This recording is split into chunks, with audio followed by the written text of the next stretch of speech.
back. It's the Post Podium Podcast. It feels so good to be here a second time this week. How you feeling, King? I'm loving it. Man, once again, this is all truth, no sodium in this place, man. I am your co-host, Aramis. And this is Key. And on top of Where Else Would You Rather Be, guess what this is? What is? The inaugural pre-game Post Podium Podcast. Let's go. Offering. Yes. So where else would you rather be than right here, right now? Right now. That's what time it is. That's what time it is. It's that time of the year, y'all. And listen. We still taking the preseason pledge. Mm-hmm. We not gonna get too hyped. Nah. But I got my game day jersey on, baby. Let's go. Did you see what he did to Elam in practice? Oh, man. Did you see what he did to 2-4? Yeah, I saw it. Let's go. I saw it. My boy ready, man. He ready. He put that shimmy on his. Oh, he was gone. Oh, hit with the magic. Hit it with the magic Johnson. Joe, you should have never did that. You should have never did that. Oh my gosh. Listen. Let me get this music down, man. This is man, we got this is beautiful. This is beautiful. So listen, we are here and we are working out this second episode for the week. Here's the mouse, my man. And we really wanted to start, like we said on our last episode, we're ramping up. We're doing these episodes live now. We're getting everything ready so that we can start doing our post-game stuff on Sundays, right? So we're going to have a post-game show that we're going to do on Sundays. And then Thursdays today is going to be our post press conference. There you go. Episode where we talk about, what the players said, what the coaches said, the dissection, all the injuries and stuff like that, that are, finalized at this point of the week for the upcoming game. Some of the injuries, the coach likes to wait for, game time and stuff like that. So obviously we're not going to have all of them, but let's get it cracking, man. Let's get it cracking. Real quick, let's just start with what we usually do. This is our first segment, and this usually takes up a decent amount of time. But we're gonna try to get today. We want to bridge it today. But it's time for stuff we heard. All right. So let's see. McDermott on backup quarterback play. We have confidence in both of those guys, which is Matt Barkley and Kyle Allen. He says learning the playbook they're both new to. Well, Kyle Allen's new to it, and it takes time. He said he's trying to get him as many reps as possible. He's done some good things, and there are things he's worked on the same as Matt. So he's trying to get the backup quarterback as many reps as possible to get him ramped up. What does that sound like? I don't believe him at all. That sounds like we got Matt and we got Kyle. It made a best man win. Why? Like, why? It's supposed to be Kyle. It's supposed to be Kyle. But, as we saw last year with Case Keenum, they keep putting themselves up the creek with no paddle. I ain't want to say what creek, but you know what creek I'm talking about. That's a familiar road for us. And as long as Josh keeps playing, it won't matter. But when he starts getting hurt, when he starts becoming mortal, you're going to see a difference, and the season's going to be lost early. You know what's really funny? There's a lot of national talk about all of the interceptions that Dak is throwing in practice. Yeah, and I think in the last 2 weeks, I'll say about the last week and a half rather, there was like a 2-3 day span where between you telling me and me hearing on other news media outlets about all these interceptions that are getting thrown in Bills practice. Mm-hmm. And I only heard one of them being thrown by Matt Barkley. I didn't hear about Kyle Allen throwing any. Nah, unless the ground intercepts balls. I don't know. The one hoppers don't count. Are those the Kyle Allen interceptions? Those are the one hoppers that we won't talk about. That's bad. That's just bad. But listen, real quick while we're here, the depth chart changed. Yeah. The depth chart changed. So the Bills released their first official depth chart going into the first week of preseason, and obviously they play on Saturday. But surprisingly, Trent Sherfield is not the slot receiver. Yeah. Now, what are you seeing? Because the last one I saw, it was between him and was it Khalil? Yeah. Yeah. Khalil Shakir. I'm sorry, yeah. Khalil Shakir. So this is Bills Wire. Okay. This is Bills Wire, and they posted the Bills' official release of the depth chart. Slot receiver is Deontay Hardy / Khalil Shakir, and they got Trent Sherfield backing up Steph Diggs. Yeah. I mean, now this is the juice I texted you yesterday. I think was it yesterday we talked. I sent you the idea I had about Sherfield. Yeah. I mean, this is the year where you're going to see. It's looking like it now if he's practicing the X receiver spot. Yeah, and I think McDermott or Dorsey said that he could play inside and outside. Yeah, that was said about him. I mean, it's going to come down to, and for you guys that are not in our text group, because we don't have one, it's just me and him. Would you like to start a text group? Well, hey, let's start a text group. Anybody? But no, like we were talking about when it comes to Shakir, if he has a good year, if he shows versatility, and Davis is pricing himself out, this could be the year where Sherfield could get that second contract, that longevity contract with us. He's 2 years older. He's faster. He's bigger. And if he shows that he can handle the workload, I don't know. It's going to be interesting. Yeah, that's very true. Aside from that, on offensive line, they have, they got Deion Dawkins, Connor McGovern, Ryan Bates is over Osiris Torrance right now. Yeah, and I mean. Not really surprised, I guess. No. But, to my chagrin, James Cook has got that number one spot. Mm-hmm. James Cook has got that number one spot. Mm-hmm. Question is, and this is what they put now. Damian Harris, I'm pretty sure I saw something reported. Damian Harris has got an injury now. Yeah, he hurt his knee again. Right. Mm-hmm. So, Latavius Murray obviously is he has a chance. Well, he was showing out. They said he had a 70-yard running practice and he had a bomb of a catch, and the oldest running back in the league. Not Frank Gore. Wow. This is the real deal. This could be interesting. I mean, just keep track of that second and third running back and Damian Harris and Latavius Murray. I'm just hoping they use the running back like they're supposed to, because I jive drafted him in one of my leagues already. So I need him to do big things. It's risky. So the other thing that I wanted to get to also on defense, as I'm looking at this list, I'm hoping that these names are listed the way they are, just because they're in alphabetical order for as far as the first letter of their last name. Mm-hmm. Okay, but the first name at middle linebacker is Terrell Bernard. Mm-hmm. Then they have / Tyrell Dodson. Mm-hmm. So basically, those two are still competing for that job. Right. Then the number 2 spot for middle linebacker is Balen Spector, and then A.J. Klein, and then Tyler Matakevich, right? Yeah, so effectively you can slide the second, third, and fourth down a slot when they figure out that first slot. Right. So the other thing that I looked at was the cornerback 2 spot. Yep, of course. The first name on there is not Dane Jackson. It's not. It's Christian Benford. Yeah. Okay. Then you have Kaiir Elam. Then you have Dane Jackson. Now, here's what gives me hope. If this was in alphabetical order. No. Last name, first letter. Yeah. Yep. J comes. Wait. No. J comes before K. J comes before K. Oh, Elam. I'm sorry. Yeah. E. I'm having a stupid You really now. just want Elam to be. You just really want that. That's secretly what it is, deep down inside. I get it. I mean, I would love to see one of the young guys take it, because like we talked about last week with Tre'Davious White. I mean, if they're going to move on, I mean, I'm not saying they are. We haven't heard anything that states that there's a strong possibility besides conjecture. Right. But I really want to see what the young guys have. I mean, obviously Dane Jackson is kind of young, but we just drafted 2 cornerbacks after Dane Jackson, so I want to know what we have in them. Right. We've seen some good things out of Christian. We've seen some good things. I said it. You're done. You're out I know I'm done. Forget it.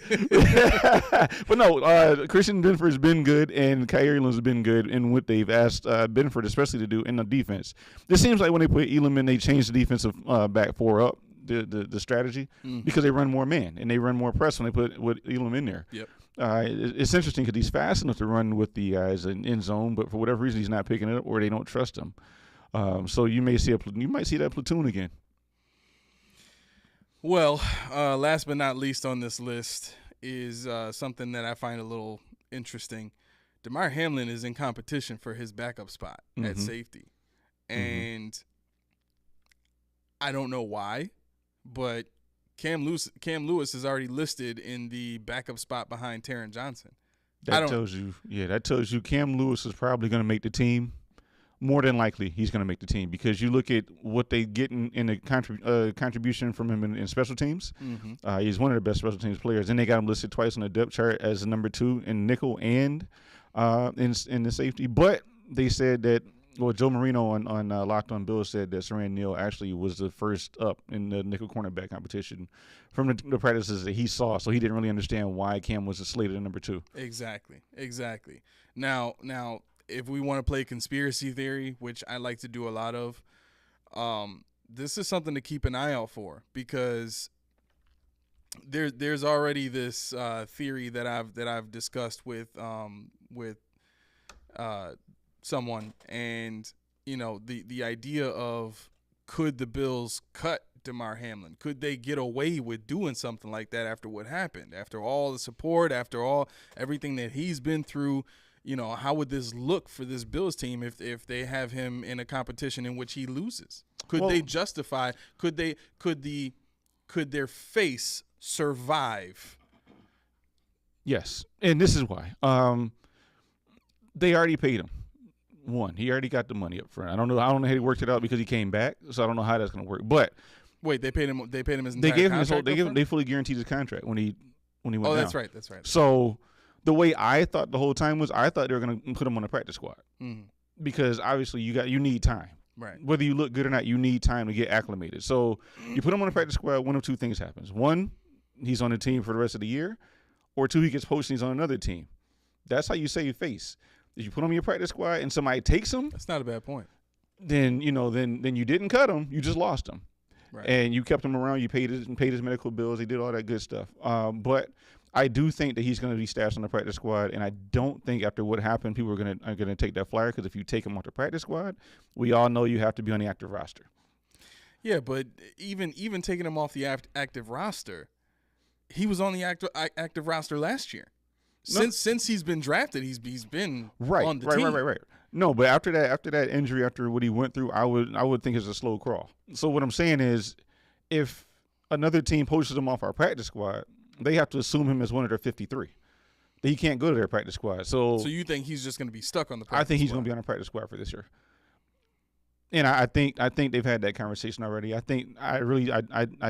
don't want anybody to be angry if he gets cut because you should look for him to be one of the first people brought back onto the practice squad. He might even be a priority practice squad player. That's a great point. Which can't get poached. Okay. All right. I like it. I'm not a diehard Damar Hamlin fan. It's a feel-good story though. He wasn't terrible, and to see him come back and do what he's done so far is a feel-good story. If he gets taken, he's not going to be out of the league this year. I can tell you that. No disrespect to him, but I don't need a feel-good story. I just we invested. Right? No, we're in football now. He's playing. He's invested a draft pick into him, and he's playing now. It was a feel-good story to see him back. See the man of the year, whatever it is. Right. But we're playing football again. Right. But I did want to know if you noticed a defensive tackle competition. Right now, Poona Ford is listed as the 5th defensive tackle on the depth chart. I was going to get to that after I mentioned the Zane Anderson signing, in which case he's now 4th on the depth chart. Yeah, that was a camp body. When they signed him, I think I texted you. For as early as they signed a guy I think you couldn't get someone else later. You already had Dean Marlowe. You had Jared Maiden. Like, did you need Zane Anderson? Did you need to announce that signing? I don't know, Eddie. Did you need to do that when you did it? I don't know. But anyway, yeah. I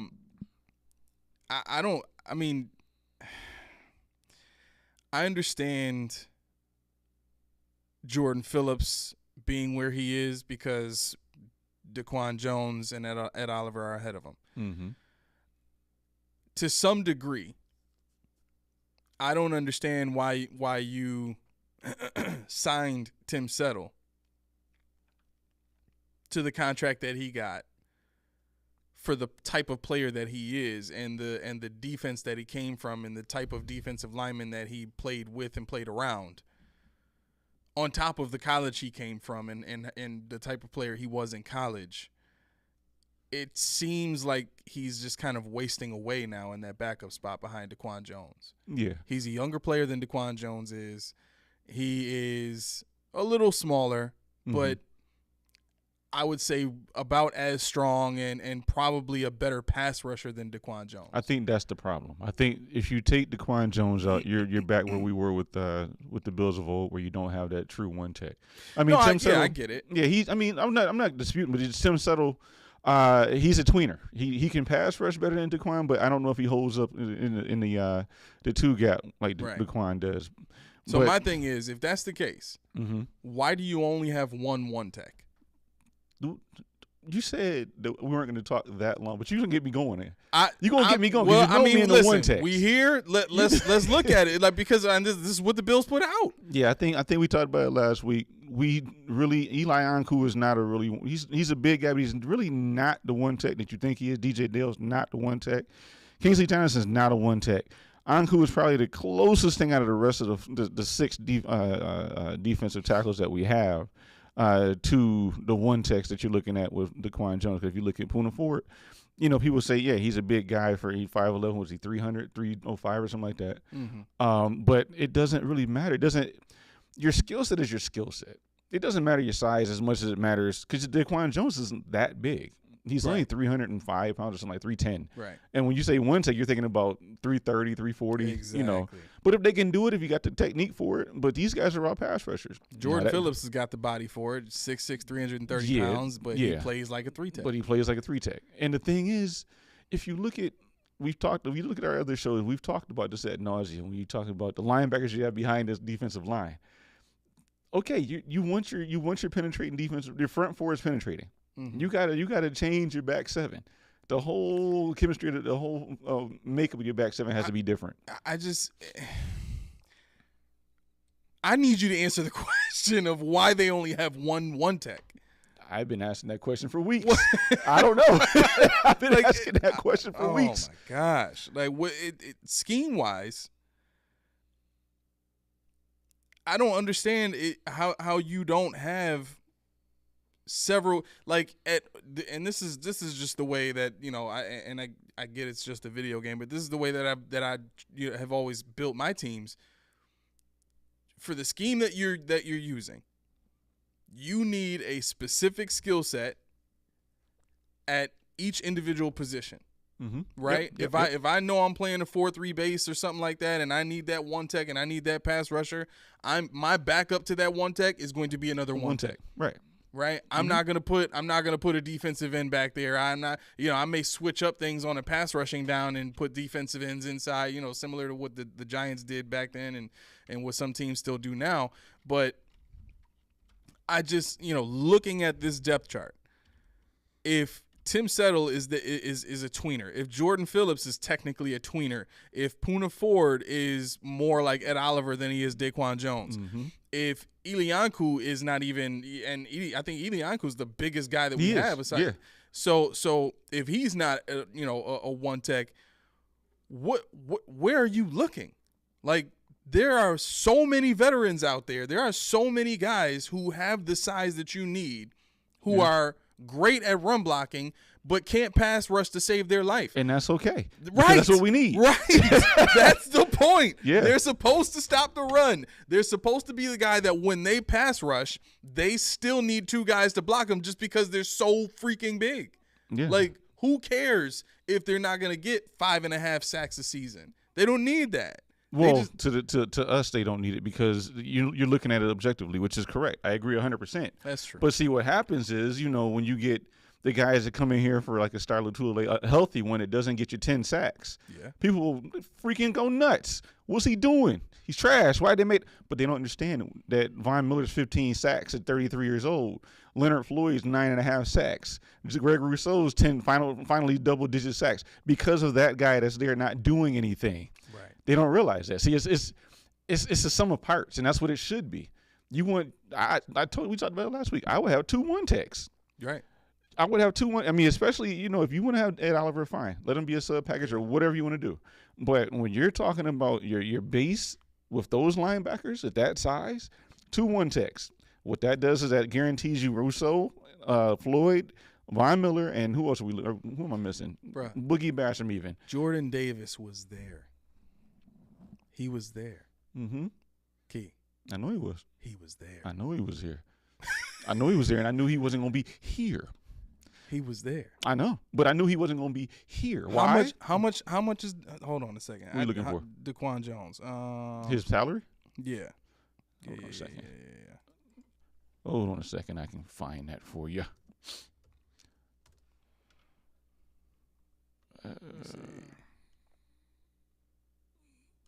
DaQuan Jones, you're looking at 8.5.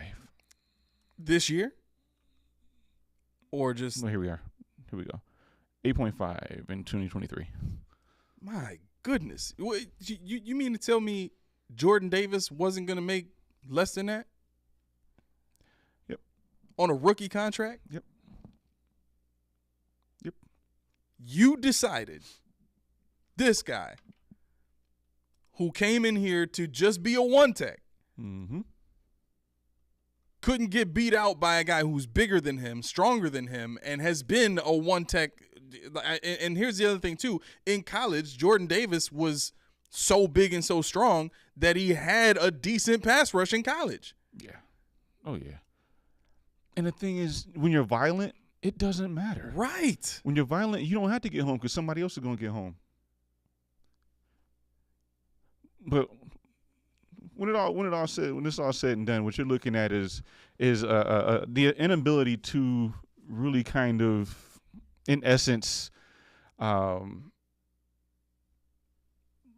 draft. You know, you're looking at you like we said again. What is your archetype? What are you looking to do with regards to your pass rush, your new defensive format? What are you looking to do with your linebackers? What are you looking to do?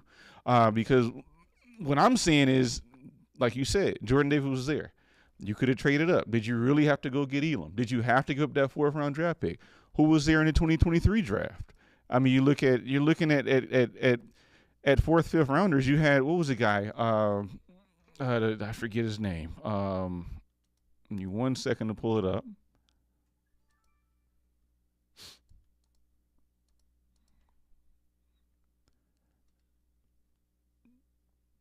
Yeah, you had Brian Breezy, who actually no, Jaquelin Roy. You could have got that, and you just have a lot of things you could do, especially with the linebacking core.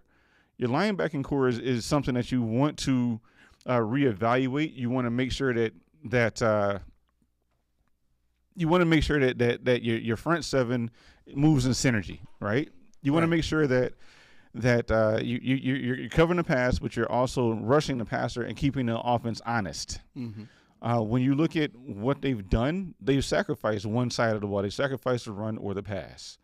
So every year they've got run on, or when they try to stop the run, they got passed on. And so what I'm looking for is some kind of balance. You don't have to be the number 1 team in run defense. You don't have to be the number 1 team in pass defense. Right. But you got to bridge that gap. If they bridge the gap, they'll be fine. I agree. I think we've beaten this thing to death. Like this horse, I feel so bad for this dead horse, man. Like we tore this thing apart. But real quick before we move on to the next subject, how do you feel about Deontay Hardy being number 1 as the punt returner and kick returner? Honestly, what does it matter? You know, like I don't say it to be facetious. Don't pull that. No, like for real. Give me a real. What a real. I was going to go into the reason why I say what does it matter. We went over what is the percentage of fielded kicks. What is the percentage of punts returned? True. I mean, so you could put Poona Ford back there for all I care if he can catch the ball. You know, I would love to see that. That'd now be crazy. You talking. That'd be crazy. Listen, you talking about preseason? Yeah. Let the man field the punt. Let the man field the punt. On Saturday, you see Poona back there. Right. Put Poona Ford back there. Let him run for like 10, 15 yards, but he's dragging like 2 or 3 corners on, trying to hang on them and take them down. I would love to see that. You understand? Like, we gotta petition the NFL for stuff like that. There has to be some degree of fun had in the off season. I mean, you know what? I have a weird rule. I think on kickoffs, they should award you points if you can kick it and hit the goalpost. So no, that's too easy. to hit the goalpost. No, I mean Yeah. hit the goalpost, not go through the uprights. From a kickoff, from what is that, 75 yards? You got to hit the upright or the crossbar. Yeah, but like, are players allowed to like defend and slap the ball well, away? I mean, it's a dead ball. If it hits it, because it's going to be a touchback, or they bring it out. But think about how fun it would be if you had your guys who are already kicking the ball through the end zone all the time. All right, it's just an added dimension, something that makes it more fun. How many points would you give this I don't kicker know, maybe for 2? tapping the goalpost? Maybe 2? 2 points? Yeah, maybe 2. Hitting the goalpost is worth a 2-point conversion? You want 3? Do you know how much work goes into a 2-point conversion? Yeah, but you know how much work it would be from 70 yards out to hit an upright? No, none. gotta No be- work goes that's into gotta that. be hard. Kickers kick the ball that far every single game. But they don't hit the upright, though. I mean, no, they hit some it. do. Some do. I mean, to get it through, 1 point. What? So if I do a kickoff and I get it through the goalpost, you're giving me 1 point. 1 point. If I hit the if you I hit hit the the upright. goalpost, If you hit it, 2 points. so okay. So what if I hit the right side goalpost? 2 points. The same? No, it's got to count for more if I hit the side. Why? Now you're Because being greedy. You got to get it higher to hit the Now side. you're being greedy. What? How is that greedy? We already going to the side of If you, ridiculousness. what the guy said coming to America? It's a big oblong ball through a giant H. The most ripping match. Hit the upright, okay? No, there's That's no 2 way. points. There's no way. 2 points. Nope. Come Nope. on. You can't ride in the front seat anymore. Why? Because I can't go in the back? Yes, you can. Of what car? What? We're not talking about real life. We're talking about the metaphorical vehicle of a logical conversation. You have been banned from the front seat of that Well, conversation. Anybody want to let me in their metaphorical Uber? Moving right along. What do we got next? Let's see. Stephon Gilmore, my favorite Bills cornerback. Everybody that knows me for real knows there couldn't be anything further than the truth. But he has earned some cool points because he actually said that Stephon Diggs is the best wide receiver in the game. Really? Yeah, he said on his list that's the best cornerback in the league, or the best wide receiver in the league. Wow. I was like, okay, all right. Okay, he must win a contract or something. Yeah, sounds like he wants to retire as a He wants to retire Bill. as a Bill. That's what it sounds like. I mean, but honestly, Dane Jackson over Stephon Gilmore, probably. Really? I wouldn't take it, but look what they're doing. Our number 1 and number 6 draft pick like last year. Yeah. I mean, if Gilmore wants a backup role, hey, come aboard. I like when Gilmore became available, that would have been a dream for me. I know. Like I was very frustrated with Gilmore when he was here, but looking at what he was able to do in New England, it made it very clear that it's really just a matter of the position that he was put in the defense. And I think we have to kind of begin to do more research with that in mind whenever we see a player come here and not have success at Oliver. We have to begin to start, and we texted about this. Oh yeah, I think yesterday or the day before. You pointed out all the accolades and everything that Ed Oliver has gotten in college. Yeah, I didn't even realize how many accolades he had. Right, he's such an accomplished player, but he's come here and it's almost been a landslide of people saying, is he really worth, what we paid for him? Yeah. And then now he's got a contract extension, and does he really look the part of a first round pick that high? Yeah, and for you guys to say that Ed Oliver is not a good defensive tackle, he got the All-Rookie team in 2019. He's a 2-time consensus All-American. He's a 3-time first-team All-American, AAC Defensive Player of the Year 2017, AAC Rookie of the Year 2016, Outland Trophy, Bill Willis Trophy, 3-time first-team All-AAC, AAC All-Freshman Team. That's incredible. That's good. That's a good. lot for a defensive tackle. That's a mouthful. For a defensive For tackle. a defensive tackle. That's a lot. The guy was there. He was a beast. Right? So, I get why he was drafted, but again, if we're not putting him in a position to succeed in the way that he did in college, what are we supposed to expect? At that point, it's like you're banging your head up against a brick wall, expecting it to, expecting juice to come out of the bricks. Right. Like, yeah. The Kool-Aid man. Yeah, that's exactly what people are looking for. You know, they. But like I said, there's positives and negatives to the sum of parts concept. You draft somebody like Ed Oliver at number 9 overall, you got to put parts around this guy to make him be that number 9 overall pick, so you can see it. You don't draft him and at what is he, 6'1", 285 pounds, and that's the gain weight for the combine, to be a one tech. And that's what they've done thus far. He's got double teamed up the yin yang. Yep, makes no sense. When you got bigger guys on the team and he's still taking a double team, what do you have to do? That's where Von Miller makes sense, but that's where Leonard Floyd makes sense, where Rousseau makes sense. So let me ask you this: so if wouldn't it make more sense then if Oliver keeps getting double teamed to just put Phillips next to him? I mean, at that point, like, they're going to double team Oliver as it is anyway, right? So why not put Phillips next to him, who's a great pass rusher at defensive tackle, and just have him keep dominating in the middle? Like, Phillips has shown he can get you 9 sacks in the season. Yeah. I mean, I think what it is they need Oliver to be that number 9 overall pick. I mean, it makes sense to me what you're saying. It makes sense. But what you're going to hear, as you know, he didn't live up to the contract. He didn't do what I say earlier. What did I just say? Yeah. There's got to be that one guy that sacrifices for the rest of the team to flourish. And if I'm paying you $16 million, which is mediocre for a defensive tackle, that's about mid-range. Okay. And next year he's going to be in the lower half. He's going to definitely be in the lower half next year because he's already about halfway there now. But when you're paying this guy, I'm paying him in order to open up the A gap for, like you said, for Harrison Phillips, for Jordan Phillips, or for Leonard Floyd, or for Greg Rousseau to finally get his double-digit sack season. And that's why you pay Ed Oliver like that. If he can get a double team and he doesn't – see, the problem with Ed Oliver in that role is if you double team him at his size, that A gap is open for the run. Then you got your running back there, your linebacker sitting right there, which you know, as we've talked about, is just too small. Right. But, you know, and the whole, you know, switching out Daquan Jones for Phillips thing, I mean, they might consider doing something like that on, you know, straight up pass rush downs, down and distance.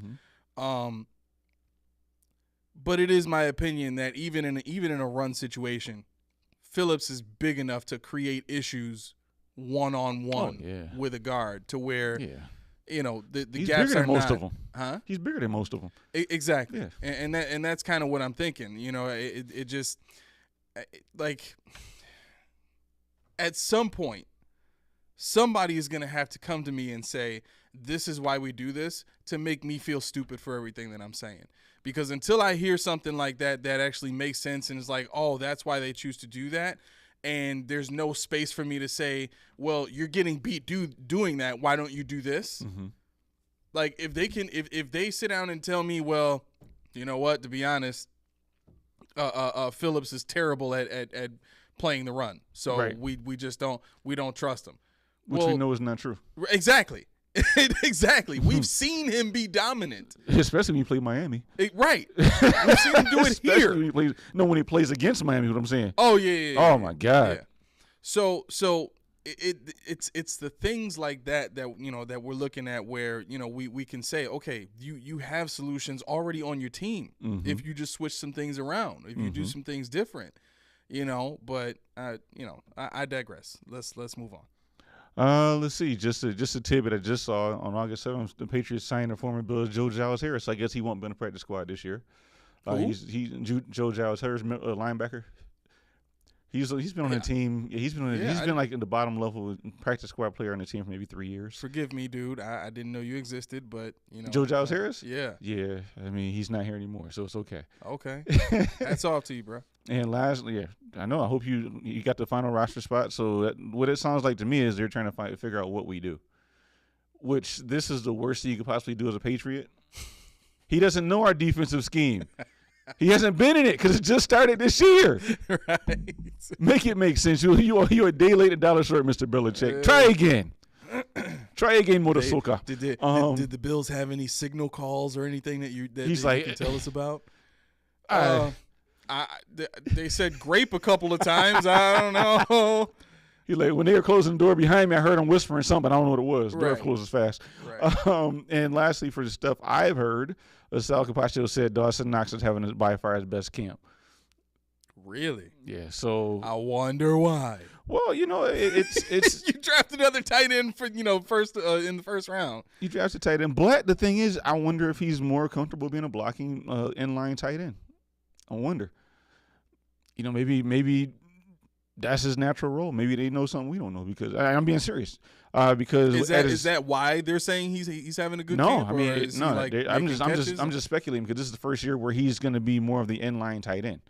Usually he's like that Greg Olsen split out, hand down, da. But this year he's relegated to doing one thing, and probably that might be more for his skill set. You get enamored with his 4.51 speed, you get enamored with his athleticism, but.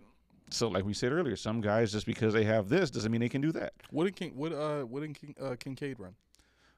He was slower, 4.68 or something like that. Yeah, he was slow, 4.61 I think.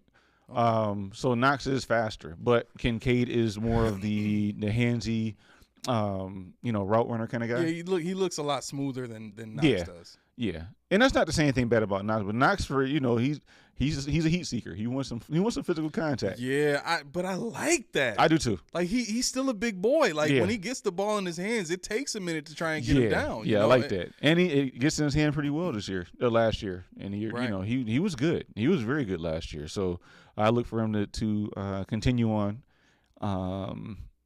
with that trajectory. So you ready to get to the pressers? Let's get to the pressers. This should be good. Okay, so I'm not the only one anymore. I'm not the only one anymore that says that Ken Dorsey just gives you nothing. Okay? Really? Joe Marino, Locked on Bills, goes on record as saying, I hope you didn't listen to the full 17-minute press conference because it gave me almost nothing. Locked on Bills said that. and for you guys to say we're biased and we don't like this, Joe Marino's not biased. It's starting to come out. Everything that we've been saying is slowly starting to seep out of the cracks. I'm telling you, it's coming. He's and that's the thing. I like Joe Marino. He's what I got out of the press conference when I listened to what I could listen to. Ryan Bates and Osiris Torrance are two different players. We know. Right. One plays guard, the other plays all of the positions. So one's huge, one's not. Come on now.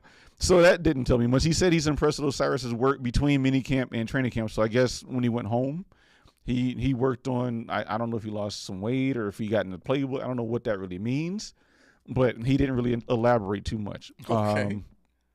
Trent Sherfield has been a great addition. He picks up the system, has great speed and route running. We know. Yes. So you see the trend here. Yes. So it's like, all right, Captain Obvious, thank you. But it's just like, it seems like they use him to make McDermott's press conferences more interesting. Because if this guy gives you nothing, any crumb McDermott gives you. And it makes so much sense that would be the approach to it. Like, you can't be more interesting than the head coach. You can't show up the head coach in any way. None of the superstar players can show up the head coach or else they're going to get banned. Right, yeah. This is okay. I digress with that. I was thinking about the Stephon Diggs presser. Did you see that when he had the bucket hat on that, right? Like his first presser? No. Well, it's the only reason I'm bringing it up is because it's sensitive because they don't know how he is. This is the first time talking to him since all that stuff went down. Oh yeah. And so I don't know who it was, but the guy gets on there. He's like double stepping, fumbling, mumbling over his words, and Steph Diggs like, what? I know. Just ask me a question. He's like, what is the question? He said, try to start again. I mean, you were tiptoeing around, but you weren't giving me.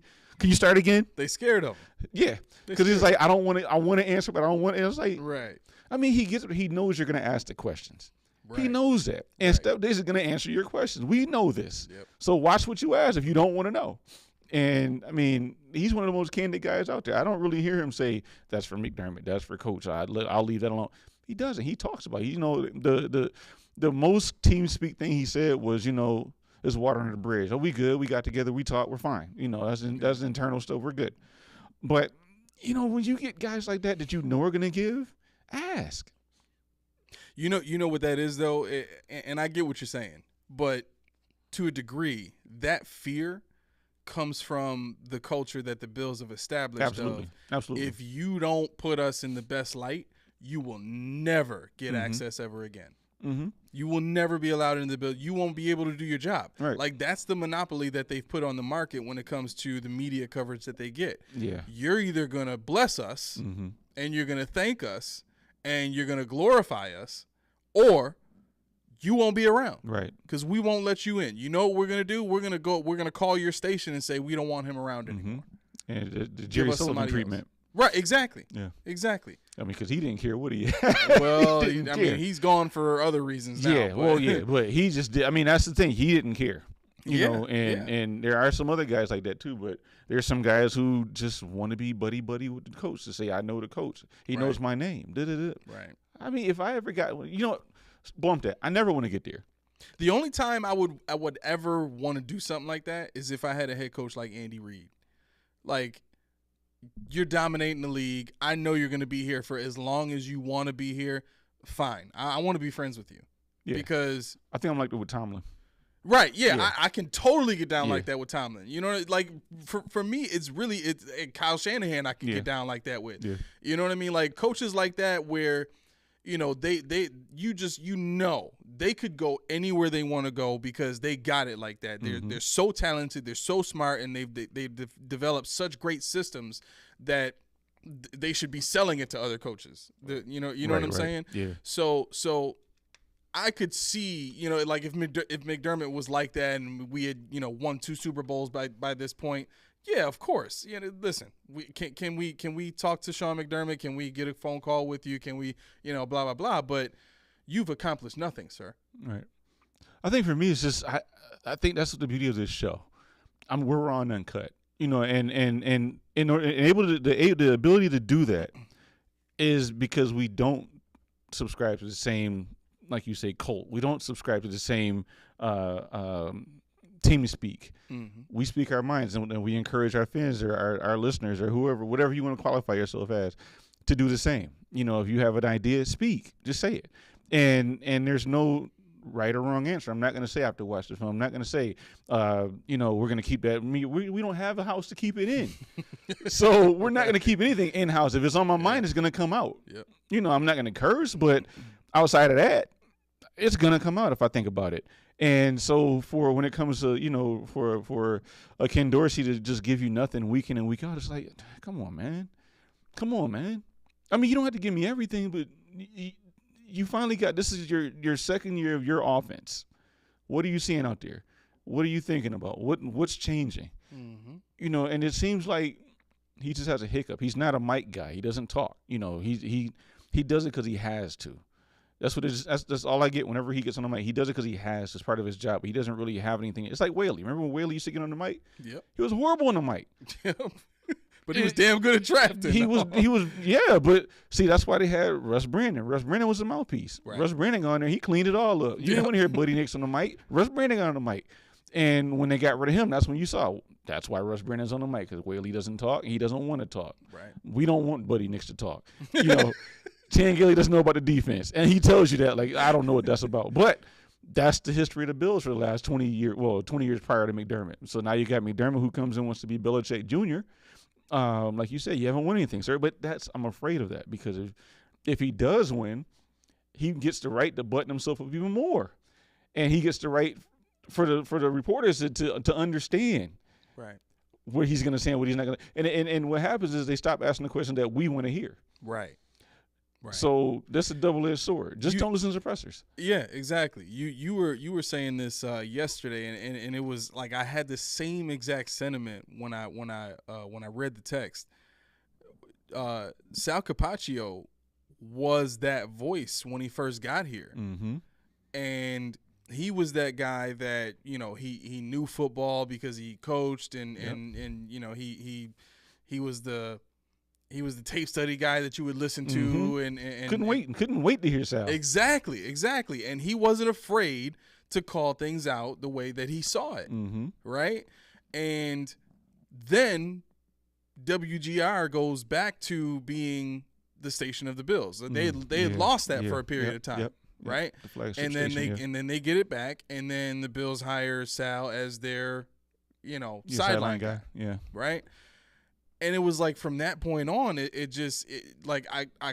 couldn't believe the switch. Like, you used to criticize these things. Now you're making excuses for it. Yeah, he was the anti. Who was it before? Joe Buscaglia. Yeah, he was anti that. Like, it's like, okay, Joe, you're done. I want to hear Sal. I gotta hear Sal. Exactly. Sal's going. I'm turning it off. That's how it was. I couldn't wait. You couldn't. And when they didn't get rid of Murphy, but when Murphy his health declined to the point where he couldn't do the show anymore, and he said Sal's on. I said, yo, 2 hours of Sal. Exactly. Let's do I'm it. Down. Right. And then this happens, and now it just changes. Right. It just changes. So. Luckily for us, we have, and we're not going to get into the GR construct hierarchy, but they have Sal's relatively young. He just turned 50, and then they have the young guys behind. Your guys that come up behind them, and they speak their mind. I love it. Nate Geary went after the games. I love it. I don't care what time I got to wait for Nate Geary. This man, he freaks out. Yeah. But see, Nate Geary's the kind of guy that our listeners can call. Exactly. Joe DiBiase actually is the kind of guy that our listeners, they'll give you pushback, but they also will tell you when you're giving them fan speak. Yep. They want to know. They're like, yo, no. You didn't see this. You missed that. Right. This didn't happen. Right. Why? And they'll freak out. And it's like, yo, this is good listening. This is a good time right here. This is good. This is good time right here. So, so I'm sitting there like, okay. But it's just so sad that Sal has so much knowledge. He has so much we can learn from. Yeah. But he's handcuffed, like you said. He's handcuffed by the fact that his employers don't let you speak your mind. They don't let you. It's almost like they censor what you're saying before. Exactly. Yep. And I can't get behind it. Yep. All right. Next subject. McDermott's presser. Oh, we didn't do that. So McDermott. Yeah. So you see, if you look at my screen, this is what I got from Dorsey right here. Nothing. But at least I got this from McDermott. Ooh. So okay. Steph and Josh won't play Saturday. Okay, so that's fine. Fair. I don't care. Josh got nicked up the other day, hurt his elbow. You just stretched him out. That's all they say. The same elbow? Yeah. How did he get nicked? Remember you got who was it hit him? Somebody hit him. Was it Taron Johnson? Yeah, Taron Johnson ran into him when he scrambled, and Taron Johnson hit him. He didn't lay him out or anything like that, but it just was. I guess it's just a bad, the wrong hit or whatever. But the starters probably because his offensive line couldn't protect him long enough. Why are you scrambling? And we know you can run. Well, if you don't want to get hit by a defensive lineman, we got a red jersey on. Though. What I'm saying is in when I used to, well, I'm not going to say I used to play. When I was a member of a team, okay, if you breathed on that quarterback wrong. Oh, yeah, it was a problem. It don't matter where he is on the field. Yeah, as soon as you get a beeline and whistle blows, you pull up. Yep. But the rule also was don't scramble. As soon as he breaks the line of scrimmage, the play is over. That's how it was. Yeah. Yeah, so what are you doing? Like, how did you even get close enough to bang this dude out? Well, I mean, to be fair, that is something that needs to be practiced, though. Like, you need to practice playing against scrambling quarterbacks and what to do defensively whenever you've got receivers changing their routes and things like that. Right. So, but usually when they do stuff like that, they'll use somebody else. Like a backup quarterback. Can Kyle run? Seriously, can he run? I don't know if he – I don't know if he's if he can. I don't know. I don't know what his 40 time was, but I said a backup quarterback. Matt Barkley? Okay, never mind. No, I said a backup quarterback. Dawson Knox used to be a quarterback. Now they could have used him. He was a quarterback. But no, seriously. But seriously, you figure, back when they were practicing to play against Lamar Jackson, they used Isaiah McKenzie and stuff like that. Yeah. If you're gonna do a drill, I mean, Josh, you're throwing interceptions on purpose. Well, we'll say on purpose because you're trying to see what works, what doesn't work. Okay. All right. Why? I mean, even if you don't subscribe to that. But the thing is, why now are you just going to take off and run? Like, we know you can do it. The play broke down. The play should be over. That's the way I look at it. If the play breaks down, the play should be over. Yeah, well, okay. So that mindset works if your quarterback is not a scrambling quarterback. If you have a guy that can move, you should get him like even though he's got that skill set in him, it's been in him since day one. He's been doing that his entire football career, and we know that he can do it. It's still something that needs to be. You still need to revamp and renew the muscle memory in doing that. Right. So, okay. So even then, the point still remains. Once he breaks that line of scrimmage, he's not practicing to juke anybody. He's not going to run anybody over. As soon as he breaks that line of scrimmage, you still got to put pressure on him. Do you? Once he breaks the line of scrimmage, when he's already established his scramble? Yeah. A $50 million quarterback? How is it not a proper practice for a defensive player to rush a quarterback when he leaves the pocket? Like, I'm saying once he breaks the line, you know he's going to run. Well, what do you want the defense to do? You pull up. Pull up how? You stop running at him. How is that? How is that? So practice is supposed to be a simulation of real game situations. Right, but what I'm saying is in every practice I've ever been in, every scrimmage I've ever been in, yeah, when but that quarterback you played when there was only one running quarterback in the league. Well, the thing, I'm just saying. yo. I'm not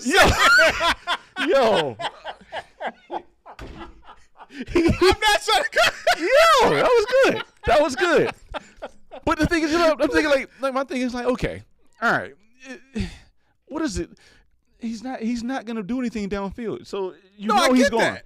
You know he's going. Just. Did he run into you? I mean, I don't know. Honestly, I don't know how it happened. Are you talking about the corner or are you talking about Josh? Did Josh run into Taron Johnson? Like, I remember. What if? And obviously, we this is all speculation. Yeah. But what if, as Taron Johnson is running up, he is slowing down, but maybe he's got his hands up or something like that, and Josh is still trying to get the pass off and just happens to hit the top of Johnson's helmet by accident. Yeah, but I mean that's fine. Because, like I said, you got to break the line. Once he breaks the line, like once he's established that he can't throw anymore, pull up. That's when the whistle blows. Because they do that with running backs. When a running back busts through a line and he gets, 3 or 4 yards down past the line, they blow the whistle. Well, don't we have to assume then that if Josh got nicked scrambling, he didn't pass the line yet? I don't know. I mean, that's the thing. I didn't see it. But remember last year? When Josh decided he was going to try to go for it on what was this 3rd and 1 or whatever they were simulating in practice, him and Jordan Phillips got into a fight. Yeah. Because Phillips hit him. Like, dude, you caused it. It was you. Why are you doing a quarterback keeper on 3rd and 1 against it? This is your fault, dude. You took the hit. Yeah. He didn't lay you down. But you're not. At that point, you either got to do one of the things. You pull up, or you assume he's a running back. If it's a thud drill, you getting thudded.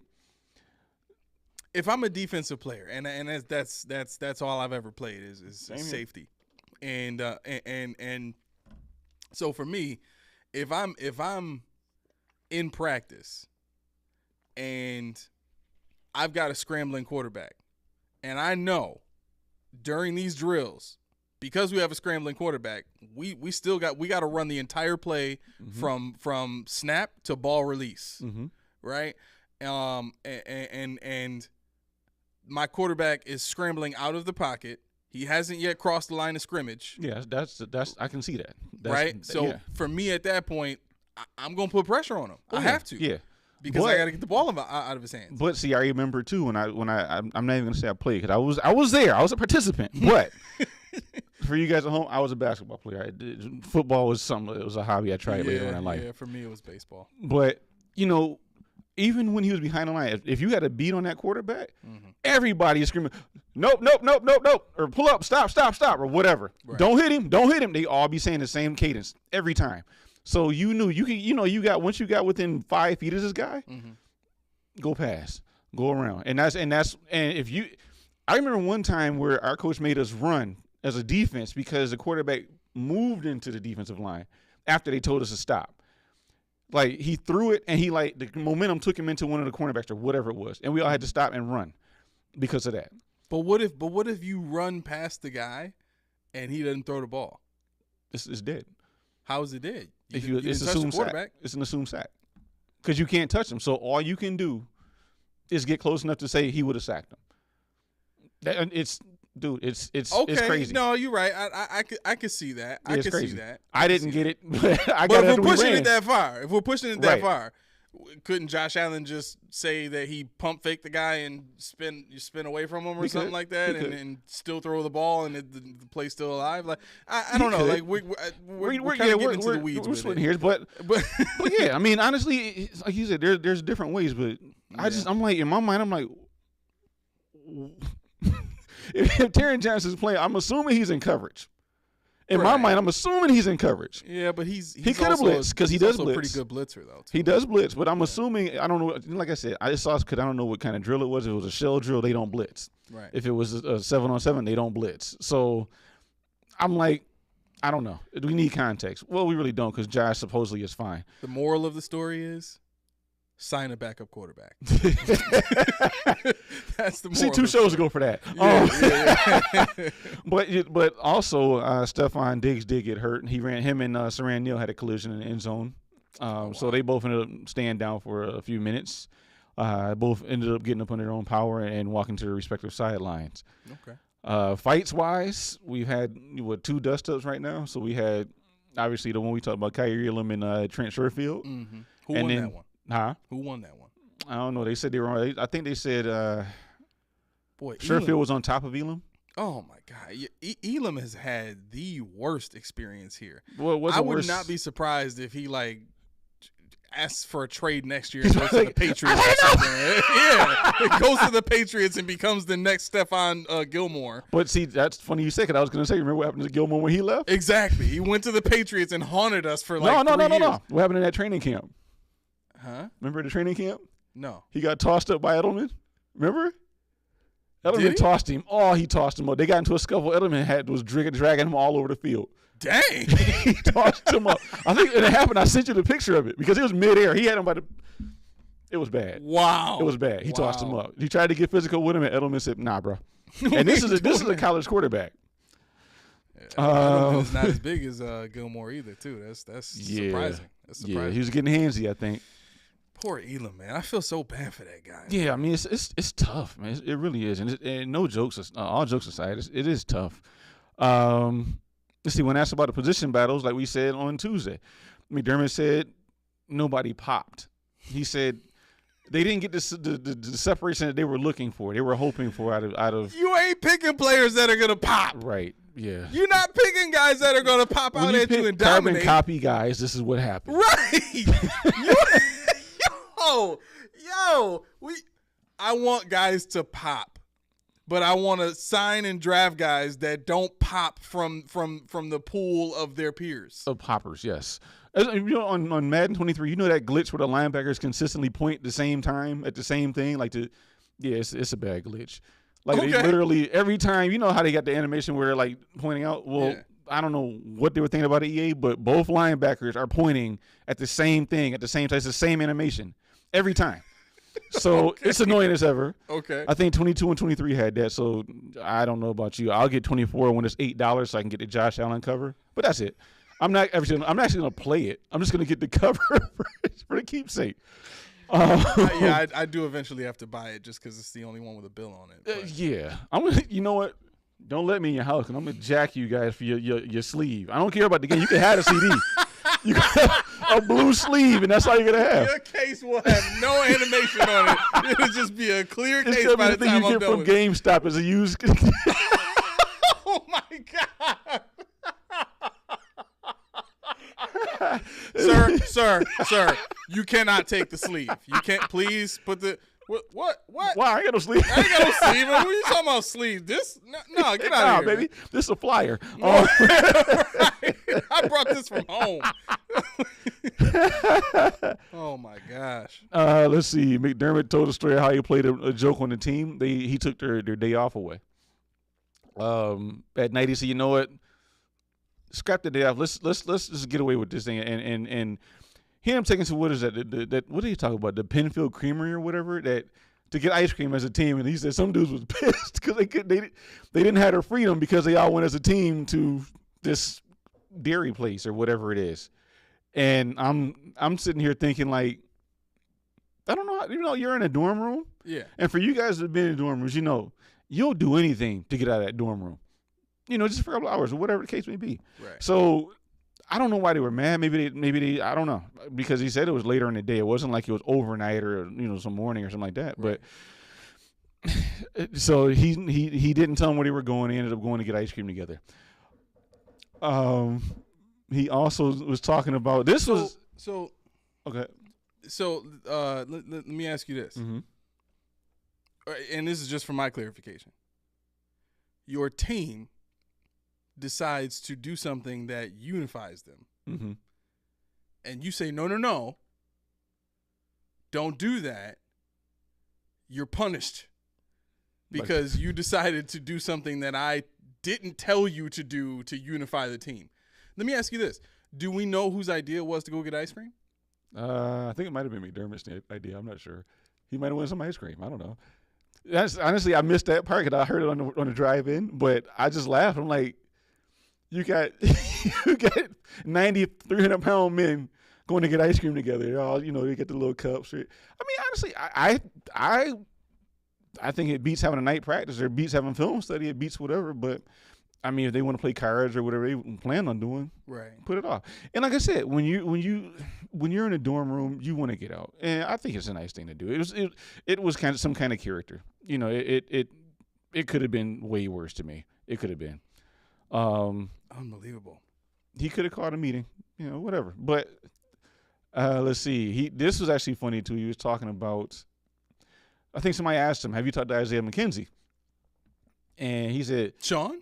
Yeah, somebody asked Sean. Has Sean? He said, "Yeah, we talked." He said, "We talked." He called me. He trash talked. He said he trash talked me. He said, he said, and this is what he said. He said, "Y'all can't guard me." He said, "Y'all can't hold me." This is what he said to Sean. Sean was like, "Dude, what are you talking about? We're gonna double team you. We're gonna triple team you. You're the whole focal point of our offense, our defense when we play the Colts." He's playing with them, obviously, but he said, "You're the focal point because you never play a center." And so McKenzie called and razzed him, and so that tells you that they don't have a bad relationship. And he said, "Did he call you?" So he's like, "Nah, he ain't called me since." He said, "Bro, come on, dude. You know that. You know you're the star player. You know we're gonna game win against you and you alone." That's cold. It's you and you alone. That's cold. He meant the disrespect. Yeah, Like deep down, he meant the disrespect. But see, these are the stories from McDermott I like the Levy stories, Yeah. And when you tell me stuff like that, you can mix in the "we'll keep it in the house" because I'm not thinking about that. You don't give me a whole press conference of that nonsense. Right. So when you give me the McKenzies, or you give me the ice cream, or you give me, whatever, or an honest answer, why didn't you name a middle linebacker? Because they're the same guy. They're not doing anything special. Wow. Okay. At least you admit in your own way that you were wrong. I'll take that. You won't, but I will. It's a small victory. Yeah, I'm not. I know. It's a small victory for me, though. Okay. Okay. And no, so today, I mean, we'll just kind of talk about, and this is where I really want guys that are paying attention to this show to comment. What are you going to be looking for on Saturday? If you're going, if you're not going, if you're watching on TV, you're watching on the app, what are you looking to see? Is it competition? Is there a specific competition battle you're looking for? Is there a specific player you're looking for? Because I can tell you for myself, I'm going to keep an eye on the right guard competition, even though they say Ryan Bates is the guy. Mm-hmm. In a game, O'Cyrus Torrence might pop. You never know. He might open it up for Mitch Morse to but pin do and you pull. honestly think that it's a real competition, or is this a Levi Wallace competition? I think this is. You know what? I can't believe I'm going to say this, but I don't think it's a real competition, only because I think Ryan Bates is probably right now the better player. And the reason why I say I can't believe I'm saying this is because, as you know, I was a Levi fan, and this is serious. I thought that he was asked to do stuff that made him look worse than what he actually was, but he was a team player to me. Who, Levi? Levi. But Ryan Bates, I think Ryan Bates actually is a good guard. I think he actually is somebody that can play as a bridge player. Right. To maybe an O'Cyrus Torrence to get him ramped up to get to the playbook and get in there and get some real, bullets flying. Right. But I do think that there's a chance that O'Cyrus Torrence, especially if Spencer Brown can't go, if Mitch Morse gets hurt, something happens on the other side, Ryan Bates will be moved. So that will be the gateway for O'Cyrus Torrence. I don't see a world where Torrence just beats him out. Yeah, Edwards. I don't see Edwards getting in over O'Cyrus. I don't see. Do we even have Butker anymore? Yeah, I think I don't see him playing. I don't see him dressing. I mean, I think Torrance is going to be the backup. They even said that Torrance had a couple of snaps at center at one point. They wanted to see him at center. He's never played. Maybe he played in high school. I'm not sure. But, Torrance is what, 6'3"? 6'3", 6'4", 345. Dang, playing center? Yeah, I mean, that's a mountain of a man. I don't think I've seen a center that big. You never will. You never will. I haven't even found one on man. If there was one, I would have had him. Yeah. I would have had him. Yeah, you're right. Yep. I would have had him. But, I mean, there's a lot to be said for that competition. I think in that regard, it's going to be iron sharp. I hope he's asking Ryan Bates questions. Because, like we saw last year, when he went down or whatever the case was where he wasn't playing, maybe it was, I don't remember how he got it, but you saw a difference when Bates got in versus the guy he was replacing at the time. Right. I'm also going to be looking at the linebacker competition. Terrell Bernard versus Tyrod Dodson. I don't think the book is closed on that either. I really don't. They say Tyrod Dodson is going to be the guy. They got him as the number one guy, right? But he hasn't popped. Like McDermott just said, he hasn't popped. So the door is open. I don't think Baylon Spector is going to sneak through. I don't think it's his time yet. But I was hoping, because he's a traditional guy, it would be next to Milano, and somebody that would allow Ed Oliver in front of him to rush. I'd really like to trade for Devin White now. Yeah. Like right now. Yeah. That would be nice. Yeah. I know that was a little off topic. It's amazing how many players are available to this team right now that would still work under the cap. Right. And they just because of this culture. You know what? Somebody said, who was it that said? I was listening to somebody and they were talking about how was it the Carton Show? He said something to the effect of he hates hearing about culture because culture doesn't win games. Right. It doesn't win games at all. And every single time you hear Sean talk about the team as a whole, and you hear players, that get drafted, they talk about, the environment or the culture or, the family and all these different things that point to what was poured into them, A, during the interview process, B, through their agent who knows what the Bills want to hear, and C, after they get drafted or signed, what they know the fans want to hear because that's what the Bills told them. Right.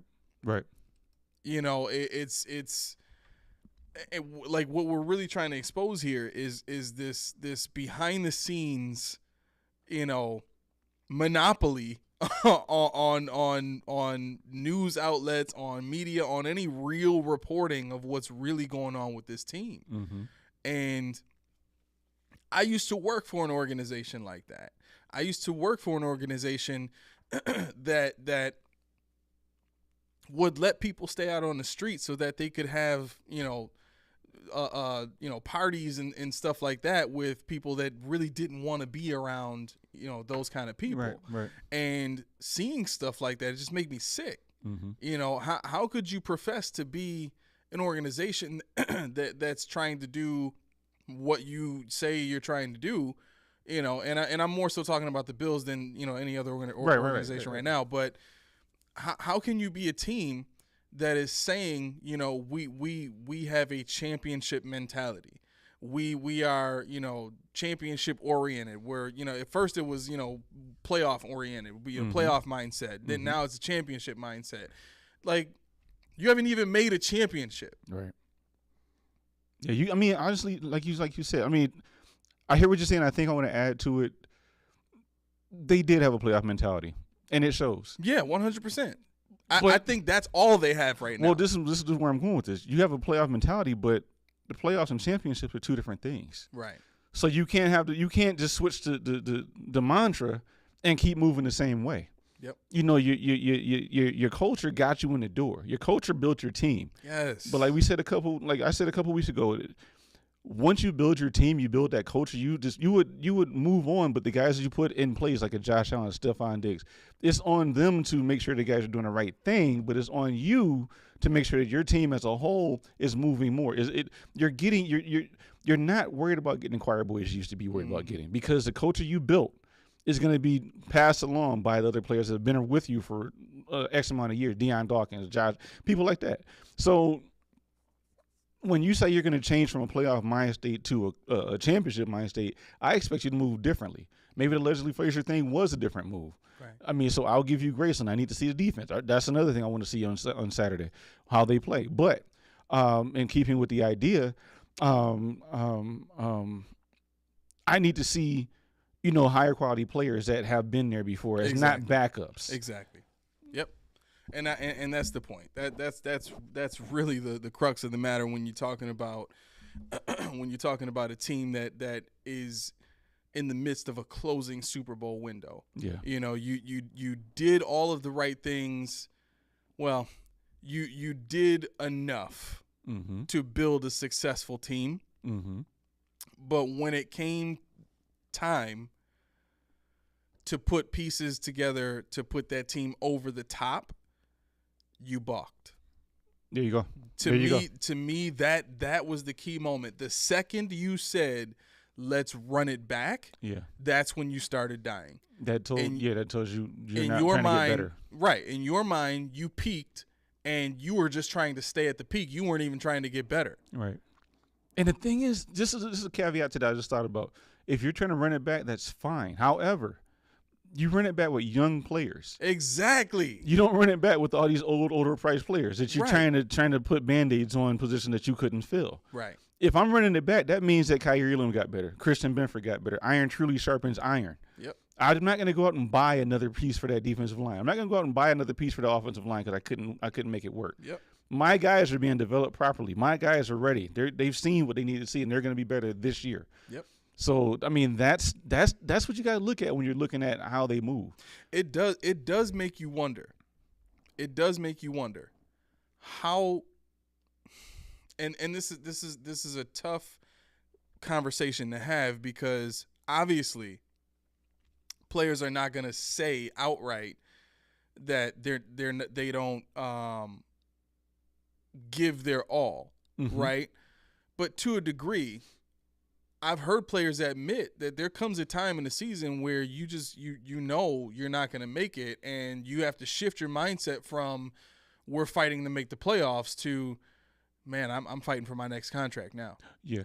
And it stops being so much about the team as opposed to, I got a family to feed, so now I got to focus on getting my numbers. And that's the thing, these guys, they keep guys and they're tryhards. They are tryhards. Like your Levi Wallace's, like your people like that. Like, you peaked.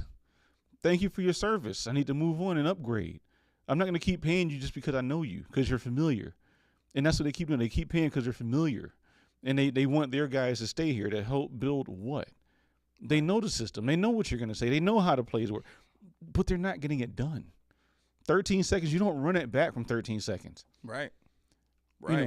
You don't say Von Miller is what we needed to get over the hump, because Von Miller got hurt. That was the biggest slap in the face to your fan base, for you to say that team that lost in such a devastatingly huge way on the probably a bigger stage than the Super Bowl was that year. Mm-hmm. That was the game of the games. Right. That was the game that everybody was pointing to. Everybody wanted to be at. Everybody was set up and ready to see what was going to happen. And it didn't disappoint. The game delivered. Yeah. But you lost in probably the most epic way you could in a game like that. Right? So then you say to your fan base, well, we were good enough. We just lost in the last 13 seconds. That's not on the players. Mm-hmm. We're going to bring everybody back, and we're going to do it better next year. Right. Yeah. I mean, how does that make sense at all? It doesn't. If you're going to run it back, you can run it back with the intent of upgrading in noticeable ways. If you want to bring back the majority of the team that wants to come back, whoever you got to re-sign, do it. But don't go get depth pieces to go behind what you already had. And that's what they were doing. They got depth pieces behind what they've already put on the field that proven that they weren't good enough. Right. And you gotta add to this the fact that Kansas City now played against you. Yep. They know what you're gonna do. They know how to. They scouted you. Exactly. And you're gonna run it back. Yep. You're gonna give them the same bread and butter. The same thing. And you and your obsession with Kansas City hurt us in the long run because now you can't beat the Bengals. You didn't do it for the Bengals because Kansas City. Yo, I was thinking about this the other, maybe it was earlier today too, but yesterday for sure. Mm-hmm. And I think today somebody said it. Mahomes and Burrow are the new Brady Manning. Yeah, you know, it's the name that's missing. Right, exactly. So I'm thinking about it. I'm like, are we Roethlisberger then? Rivers, is Roethlisberger, that, yeah. You know, but then I also had to think, Roethlisberger got a Super Bowl in his exactly. Second That's year. why I said Rivers or somebody that doesn't, but on that level. But yeah, just we might Marino. be Rivers. We might absolutely be Rivers. Yeah, you know, and we might have a guy who puts up crazy numbers, is an unbelievable talent, big guy. Because Rivers was 6'5", about the same size as Allen, right? And he was just an amazing, dynamic, smart quarterback. That could win games. Yeah. But for some reason, he either wasn't able to, or he didn't have the enough talent around him to deliver that next level play in the playoffs and get himself to a championship. It just never happened for him. Yeah, Are we? I think that's the perfect representation of what Allen is in this day and age. Yeah. You know, he's got all these abilities, but something has just not clicked for him, or for the weapons around him, or for the coaches, or for whatever. The team hasn't been able to do it with him. Mm-hmm. You know, and now we're stuck watching freaking Brady and Manning do it all over again, and we're not even involved in it. And we're in that metaphorical backseat you mentioned earlier. Yeah, we're not a part of that conversation. Mm-mm. You know, so it's just it's frustrating. I mean, I saw something that had Jalen Hurts. What was it? I think Josh Allen was like the number 6 or 7. Man, my friend sent me this graphic. It's on my phone, but I think Josh Allen was like 6 or 7 best player in the league, but Jalen Hurts is number 2. So now Jalen Hurts leapfrog. I didn't agree with it, but my thing is, I think it was Josh Allen at 6 or 7, and the next player down was Micah Parsons, and number 1 was like I think Mahomes. Tyreek Hill was one ahead of Josh Allen. So, I mean, I didn't agree with him. My thing is like, because Jalen Hurts got a big contract, and he had a great Super Bowl. Now he's number 2 in the league, and out of all players, that's crazy to me. Yeah, that's crazy. So Josh Allen now, what is he, number 4 in quarterbacks? Because you got obviously Mahomes. If Jalen Hurts is up there, then he's 2 or 3. And then you got Joe Burrow. So there's no way. I'm not putting him up there either. But I'm saying in terms of how they had it listed out. Yeah. So that's an insult. 100%. What do you think would happen if Steph Diggs was that person? Oh, he would put it on the field. He'd go for 1,700 this year. Exactly. Just to prove a point. Exactly. But that's the mentality that you want. I mean, you got the Jordan, the Mamba mentality, and now you got Diggs, and that's the mentality that you need on this team if you want. That's how you get over the hump. Right.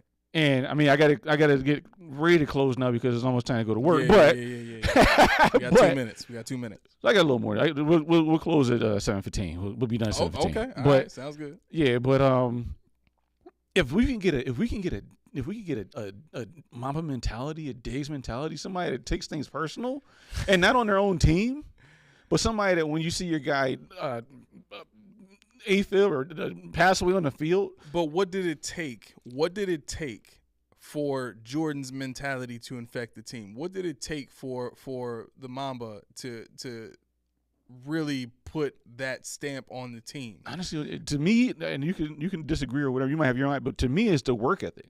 The guys that sit back and watch you practice, watch how you move, watch how you talk, watch how you behave, watch how you compete. Mm-hmm. It's infectious. That's part of it, and I think for the player, that's the foremost thing, right? But I think for the team as a whole, both of those teams, the Lakers and the Bulls, they had the same head coach, and that's a head coach who knew how to give that main dominant player on the team the space and put pieces around to him. lead, and then put pieces around him. And whenever those players started griping about, Jordan's too rough and Jordan's this, or Kobe's this and Kobe's that, listen, you need to understand why you're here. You're here to win championships. Whatever that guy says, when he's out there on the court, you do it.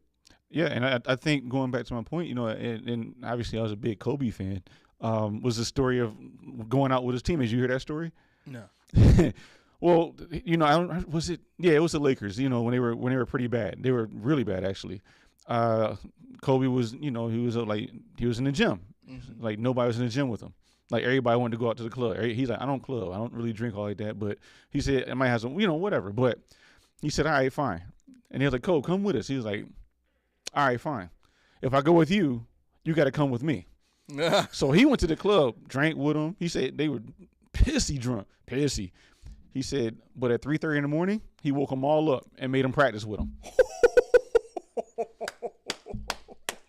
Bravo. And that's what it takes. Yeah. That arrogant butthole that commands. Yep. And there's that video. I know I can go forever on this, but there's that video where I'm going to try to censor this, but his Kobe in practice. This ain't for kids. You could just say it. Well, I don't. The one word I don't say, but he's in practice, and Jeremy Lin's there, and he's calling B. He's gonna shoot it. He's defending, shoot it. That's why you missed.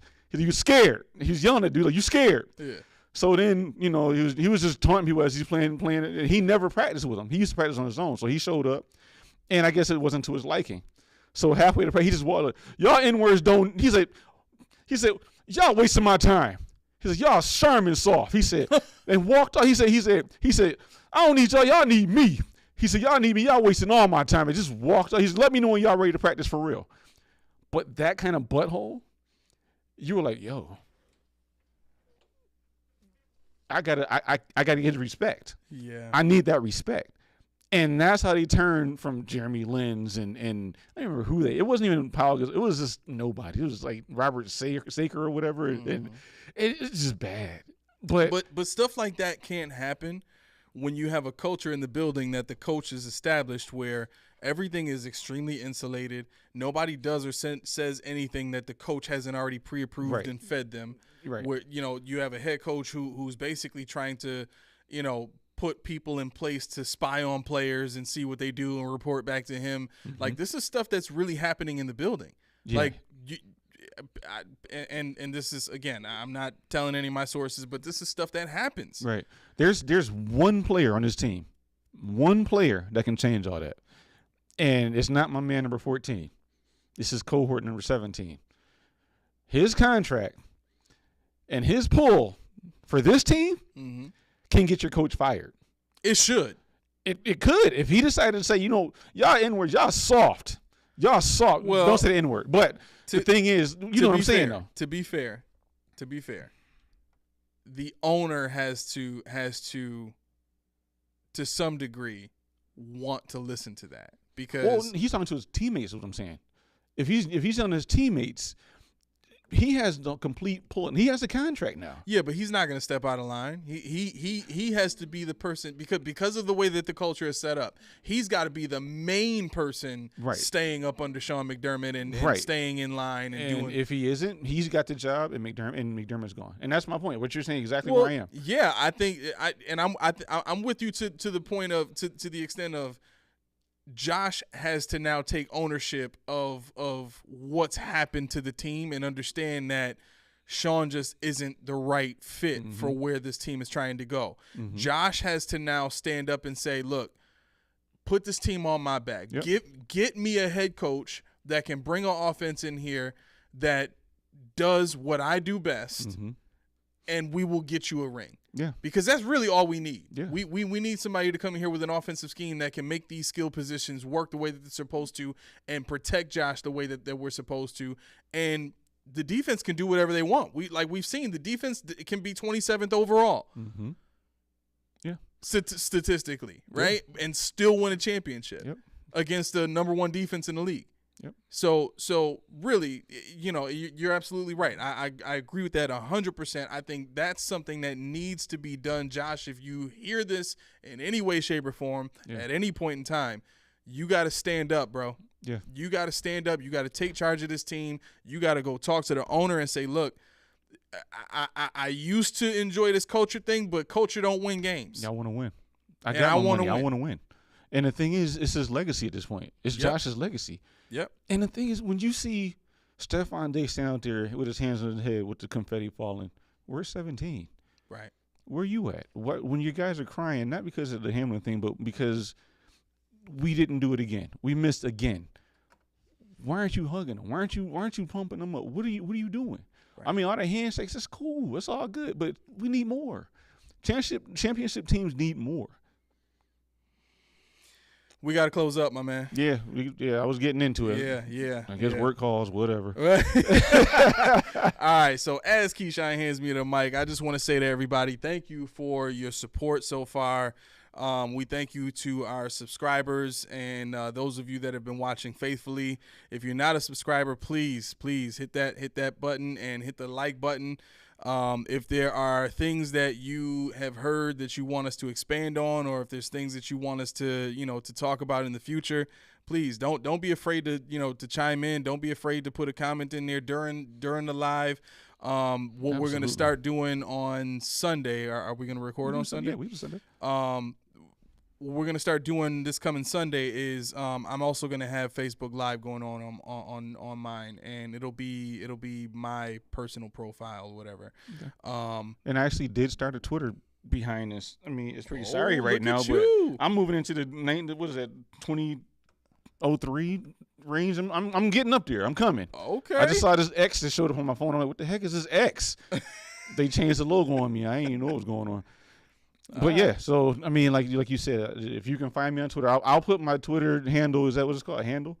I don't know. I think so. I think I put my 39, man. I put my Twitter handle in the comments once I find out what it is, so you guys can follow, or you can tweet. We can have content. We have a playful banter, whatever you want to do. Because like I said, I want this to be all encompassing, a good experience for you guys, even when the cameras aren't rolling. Yeah. All right. Well, that is it. Once again, we are the Post Podium Podcast, where it is all truth, no sodium. I have been your co-host, Aramis. I'm Keyshawn. And that is it. We are out.